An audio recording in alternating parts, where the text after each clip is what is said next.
Hey guys, welcome back to another video. Hope you guys are doing well today. We're continuing with another in the series of why would you bring this tank to Mythic Plus, and today it is the Prot Warrior.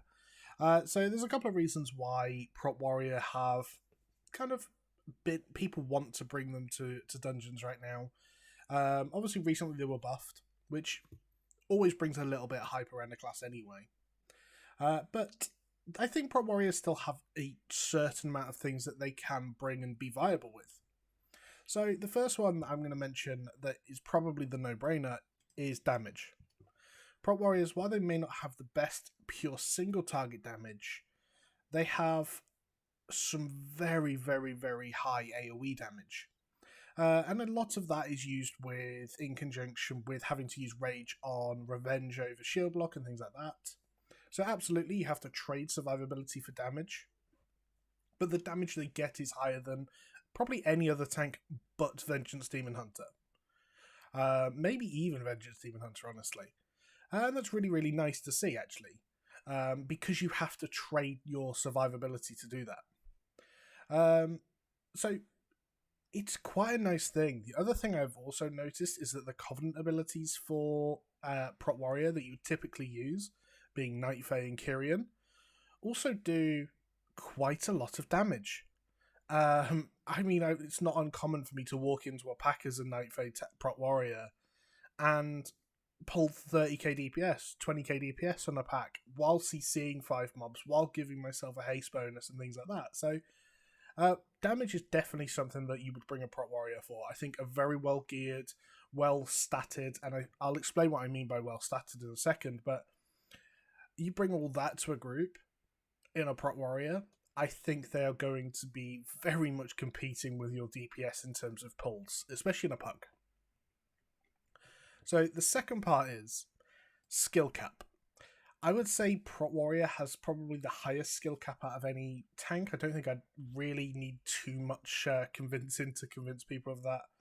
I mean, there is a rating system between them. There are very easy ways to kind of judge which one's higher and better and easier and harder and things like that, which I'm happy to do in another video, actually. But I think just plainly, Prot Warriors have the highest skill cap of any tank to play correctly.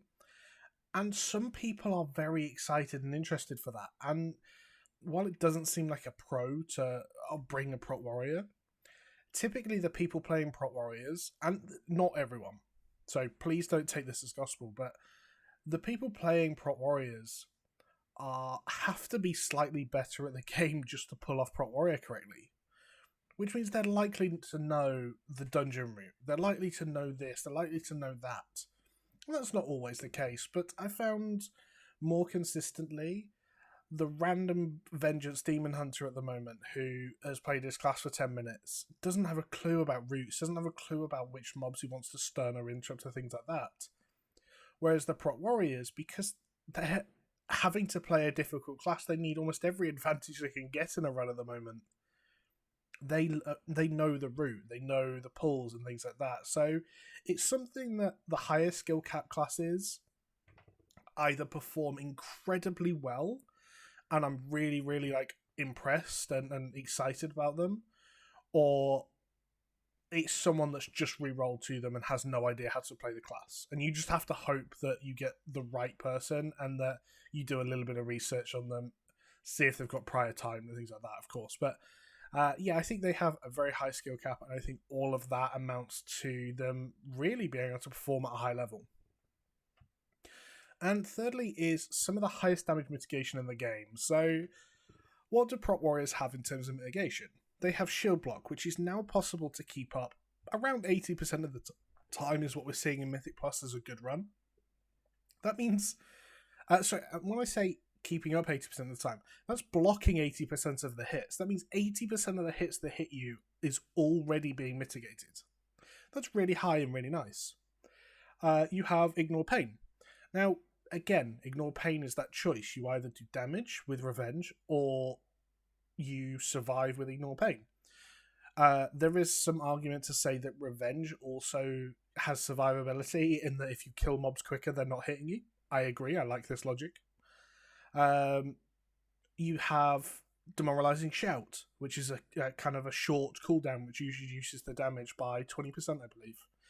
You have Shield Wall, Last Stand, Shield Reflect. Like, you've got so many different ways to deal with just like such small, minute situations that actually do offer quite a lot of defensives. And then the fact that, like I said, you have some, if you play it correctly, you have the haste to manage it, and you're playing probably Reprisal at the moment, Legendary, you can bounce around and keep up a very, very high uptime of shield block, get some good rage generation through it as well, and all in all, you're going to be mitigating a lot of damage.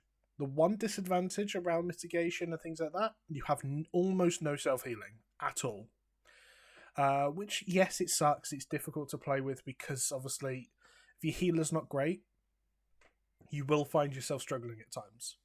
You will find yourself kind of behind the curve and not able to recover, and unfortunately, it's just part of being a warrior. Yeah, so these are the main kind of bonuses. I'm sure there were others, but the point of going through this is that if I was a pug person and I was looking for a tank, why would I bring a warrior to my group? And to sum it off, I think ultimately I'm expecting the warrior to do a lot of damage. As you can see, just completely random, but the pride in the background, we had 1 DPS dead, so I said, don't worry guys, I'll pop a couple of cooldowns. And I was holding 4k DPS for a long time then, and while that's not huge, it's not going to insta-kill the pride. That's very beneficial to your team to be able to do that. And that kind of proves my damage point, is that we can kick out damage as and when needed. They're short cooldowns as well, which is also very nice. I would expect them to perform very well, because it's a high skill cap class. They either know their class and therefore they're a high skill cap player, or they are awful. And that's kind of the risk you have to take. You don't really get very average Prot Warriors. And I would also expect them not to take huge amounts of damage. And that kind of rolls into the skill cap thing, is that ultimately if they are a very good player, they won't be taking too much damage. If they're a very bad player, they will be taking lots of damage. But I would expect them not to be taking too much damage. And that's why I would bring a Prot Warrior. So guys, I'm going to leave this one here. I hope you guys have enjoyed. If there's any questions or anything like that you have about Prot Warrior, let me know in the comments. Or the series. I'm going to be doing another video on Prot Warrior soon. Hint, hint, I changed Covenant again. And yeah, so if there's anything else you want to see on the channel or anything like that, please let me know in the comments below. Thank you for watching, and catch you later.